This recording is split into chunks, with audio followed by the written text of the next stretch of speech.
think it's safe to assume that you are here because you want to answer the question, how much house can I afford? I'm here because I want to help you answer that question and bring peace of mind to you in this decision. What I'm going to do though is I'm going to actually contradict some of the most common advice that you find.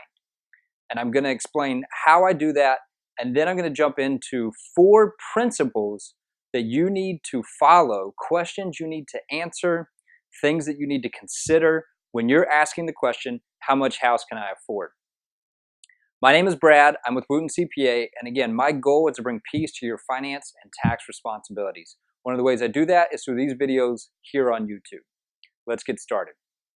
As I mentioned, I'm going to help you out, but I'm going to go against some of this common prevalent advice, and that is 25% or a third of or 30% of your net take-home pay.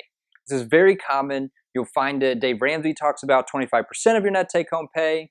I've been on YouTube, and I recently found Marco over on Whiteboard Finance, and he uses in his very well-watched video 28% of net take-home pay. And I want to explain why I don't think this advice is sufficient. I think it's an okay starting point, but I don't think it's where you want to end up and the sole piece of advice you want to base this decision on when you're looking at how much house can I afford. So if you take this example from Marco's video, he points out and says that his opinion is that this couple is house poor. And that is because their housing cost is more than this 28% of their net take-home pay. It's in that 33, 32% range, and in his opinion, this family is house poor. Now, I might not necessarily disagree with that in this particular situation, but I think there are more factors to consider before jumping to that opinion of where you state that this family is house poor. Now, again, I want to encourage you to watch Marco's video. It's got some great advice in there. Jump over to his channel, subscribe to his channel along with this one. You can never have too much knowledge when it comes to working out your personal finances. And so I want you to jump over there. He's got some great videos. I just want to throw out another thought here for you and for Marco to consider as we're talking about how much house you can afford.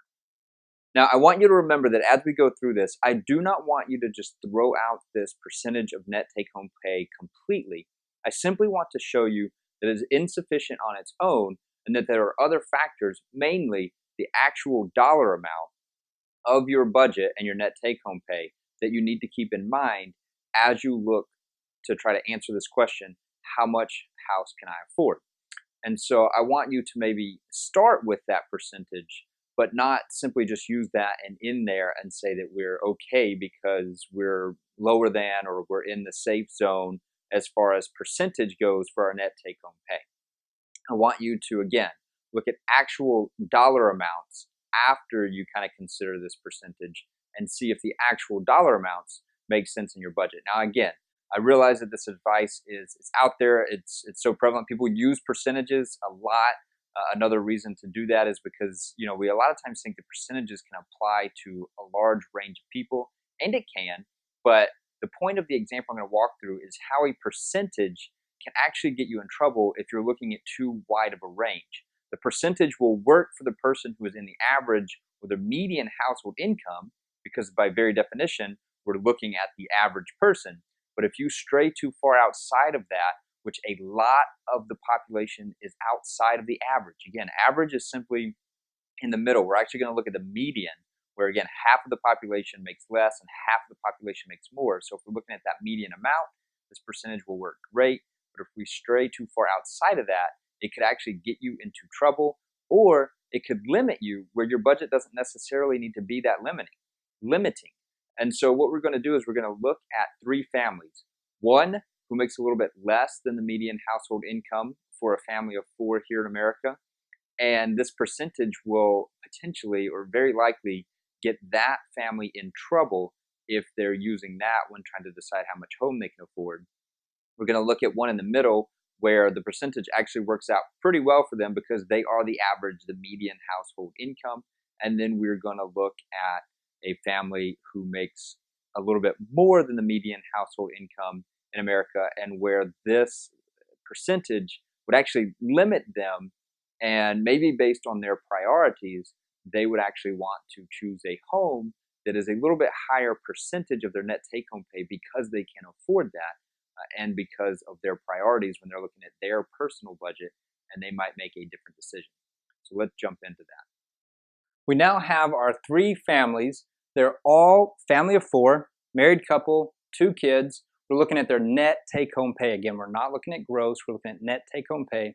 We're going to look at whole dollar amounts and how this percentage of net take-home pay will hinder you or actually harm you if you're not looking at your whole dollar amounts and your budget as a whole, a holistic view to your financial budget, if you just take this percentage. So what we have, again, 30,000, 60,000, 110,000. The median family of four household income is somewhere around the 60,000. That means half of the population is making less than you, half of the population is making more than you, and you're in that median portion. And it's not an average of what everyone makes. The average is actually a little bit higher, but this is where we're landing right in the middle of the population, where, again, half the number of people are making less and half of the number of people in the country are making more. Puts us right in this middle category. So let's jump in and take a look.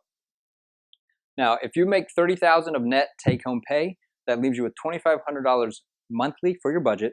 If you use this 28% figure there, you're going to be able to spend $700 on your housing. That's going to leave you $1,800 for the rest of your budget.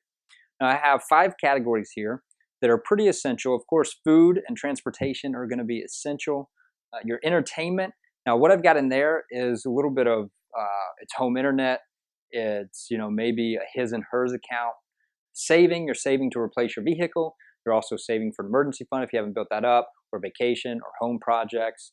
And then other miscellaneous, some toiletries here and there, some child needs, especially if you still have diapers. You definitely have some child needs there. If we put this budget together, these are expenses that are pretty average, especially here in Florida, for a family of 4, of what you need.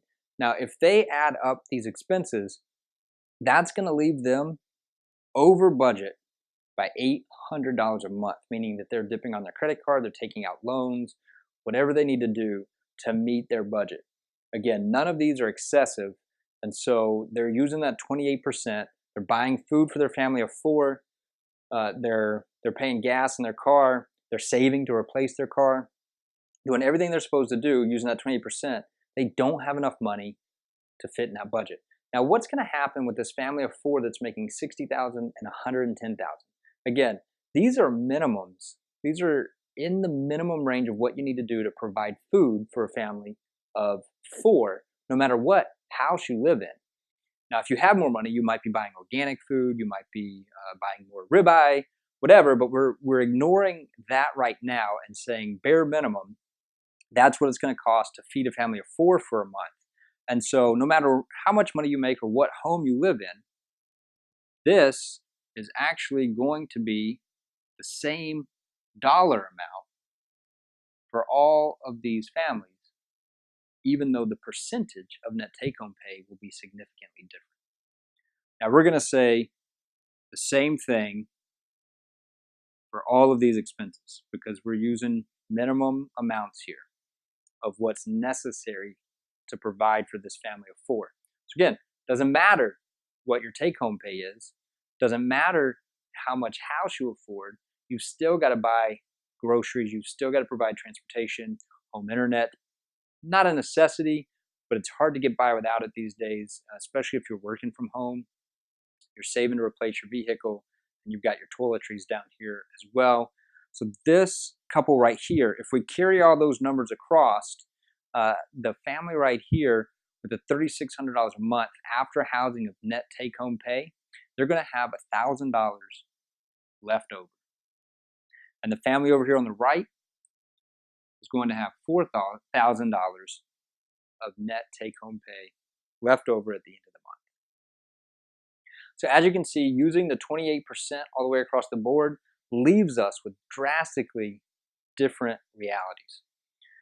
So this is the example of where I told you using that 28% is going to get this family in trouble. They can't look at that. They've got to look at their dollar amounts. They've got to adjust their budget to the reality not to these standard percentages that might work for the average family. So if we look at this, obviously they can't cut their rent enough unless, they're not going to be able to find free housing. They're certainly not going to be able to find a house where someone pays them $100 a month to live in it. So they're going to have to readjust their entire budget. Maybe they can't save to replace their car right now.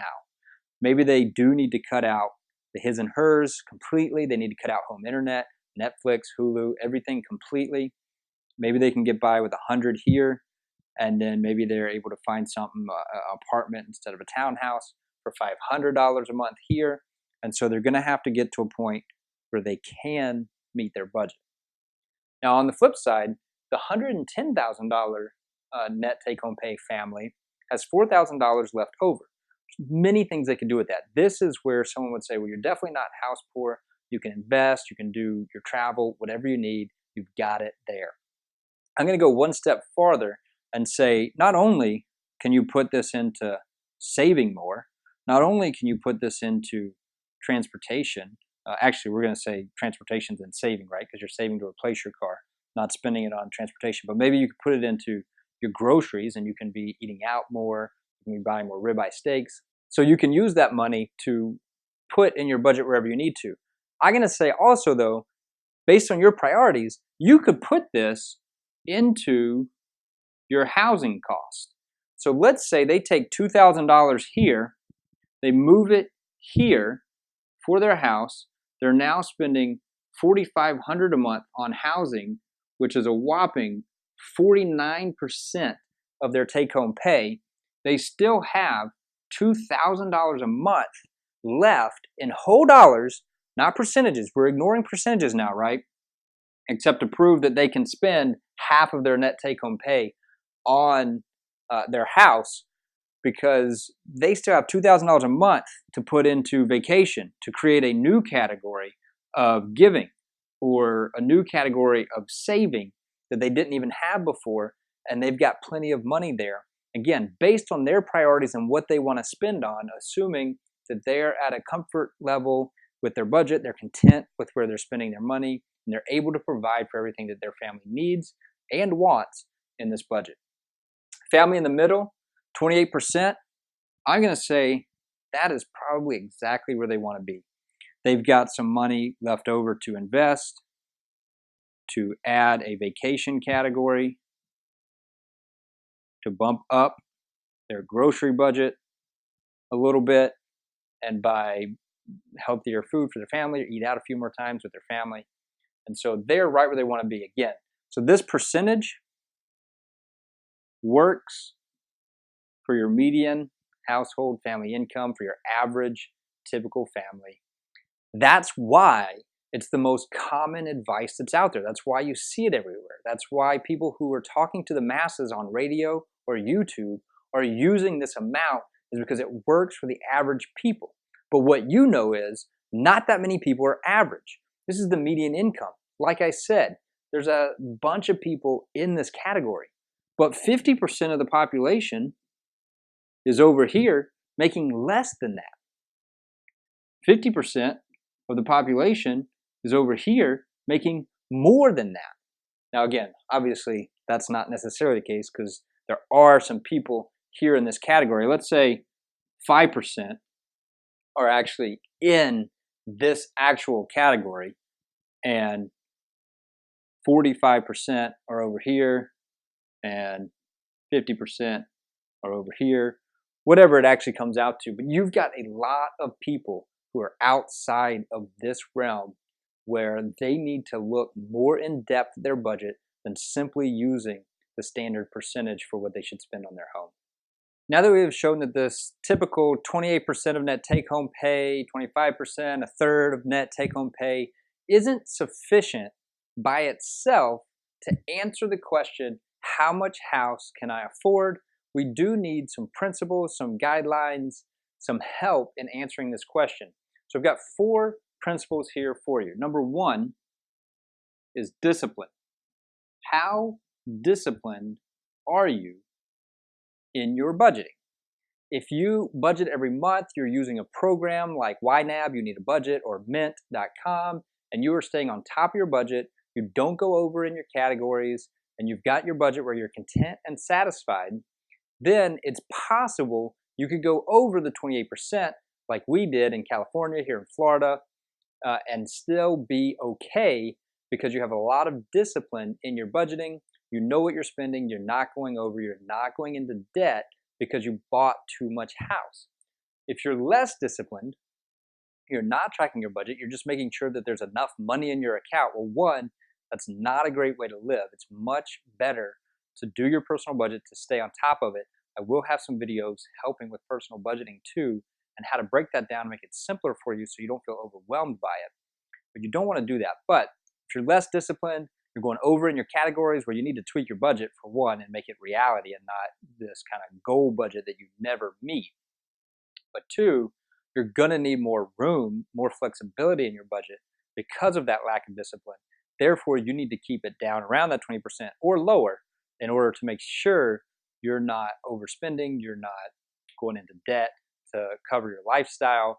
And so discipline is going to play a big factor. So you need to ask yourself, how disciplined am I and how much house can I buy? Now, number two, you want to look at how much money, not percentage, is left. So there's two ways to do this. One is you can look for your house, figure out how much it's going to cost, and then you take your net paycheck, multiply it out by how many times you're going to get paid that year, and that's your net take-home pay. Look at the house, how much is it going to cost, subtract it, and you have money left over. Then you start putting that into groceries, and you need to be realistic here. You don't want to set a goal of, we're going to cut the groceries down to $200 a month when you're spending $500 a month. You want to look at what you need. And if it doesn't balance, then you've bought too much house. The other way to look at this is put in what you know to be true. Well, here's what we're spending on groceries. We're already living in this area. We're looking to move to a different house. So our budget's not necessarily changing. Here's what we spend on groceries. Here's what we're saving. Here's what we're spending on giving. Here's our other categories. What's left? What is left for a house? And then you're going to plug that number in. That's how much house you can afford. Don't forget that in that number, it's got to be taxes, insurance, HOA fees if you buy your home, rent, and utilities if you rent your home. So there's things more than just the rent and more than just the mortgage for your house. You got some other factors in there. So how much money is left over, and then is it enough? So again, we're looking at actual dollar amounts. We're not basing our life just on principles. They're great starting points, not sufficient when we're carrying out and fully answering this question of how much house can you afford. Number three, this goes along with those as far as being disciplined and how much is left, and that's priorities. So if you put your budget together and you've got clothing, food, shelter, everything balances, you're covering your needs and your family's taken care of, but you're not giving, and that's a really big priority for you. Or you have no money at all left over for vacation, traveling. Well, even if you can fit this into your budget using the standard percentages that might be out there for a family of four budget, or for a single individual for their budget, whatever your case may be, and you're not hitting those priorities, you're going to be discontent even though you're hitting the standard percentages because you're not living out of who you are and what your priorities are. So you want to ask, what are my priorities and how can we rearrange the budget to make sure that all of those priorities are met? Now for our family, when we came to Florida, we could have easily gotten into a house, same square footage, updated as much as the one in California, which was none, and paid significantly less for our house here in Florida. But when we sat down and we considered our priorities, proximity to the office for the commute home, so that I'm spending less time away from family and less time in the car, was one of the highest priorities for us. Another one might be the school district that you're in. Another one might be travel, gifts, money budgeted for gifts, for family birthdays, for Christmas, for extended family. All those different things, you want to look at that. So again, we prioritize location and size of home for our family and we're able to still meet our other priorities, which for us are giving and meeting our other family needs, increasing our grocery budget a little bit so we weren't so strapped at the grocery store, and able to buy a little bit healthier food for our family. So again, priorities. What are our priorities? That's number 3 that you want to factor in. Then number 4, I've already touched on this, goes along with priorities, but it is contentment, satisfaction. And so you want to, at the end of the day, look at your budget and be content. If you're not where you want to be in some of these categories, it's going to stress you out. You're going to feel like you don't have enough money. And so you want to live out of your priorities where you can be content with your budget. Contentment actually is one of the biggest keys because you can live in a smaller house, you can vacation less. Contentment is a huge key. So being content with what you have and living within your means is a big priority when you're budgeting. You definitely want to work on that because it's going to save you a lot of headaches, a lot of anxiety. So these are the 4 kind of principles and questions you really want to walk through as you're looking to answer the question, how much house can I afford? Now I'm going to throw in a 5th one here.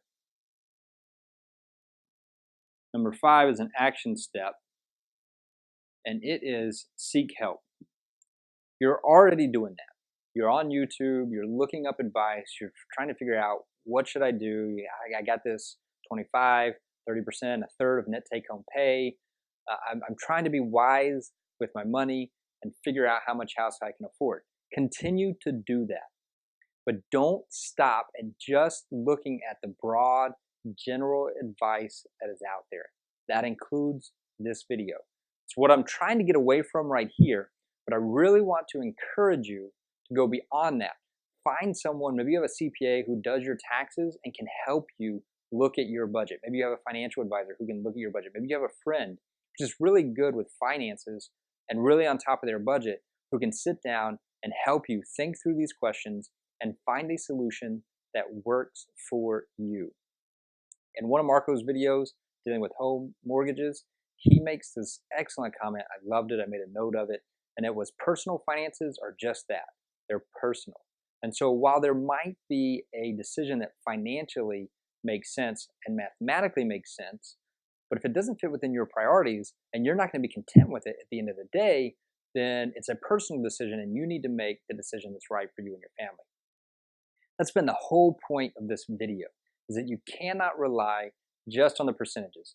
I don't want to knock those videos too hard. I hope that I haven't come across too strong on that because they are great videos. There's a lot of good content in the Dave Ramsey material. There's a lot of excellent content in Marco's video on how much house can I afford. So I don't want to throw those out completely. I just want to help make this point and help rethink this question. Can we say a percentage of net take-home pay and that be enough? And again, good starting point, but we've got to take it a little bit farther. I hope that this has helped. Again, my goal is to bring peace of mind to you in your home buying situation, and at these videos to bring peace of mind to you through all of your tax and financial responsibilities. I hope that I've done that here. If you disagree or you agree, leave a comment. Don't forget to subscribe to the channel, hit the bell so you get notifications when new videos are posted. I do post new videos regularly, trying to hit once a week on that target. So share this with a friend if it helped you out so that you can help bring peace of mind to them as well. And I'll see you on the next video.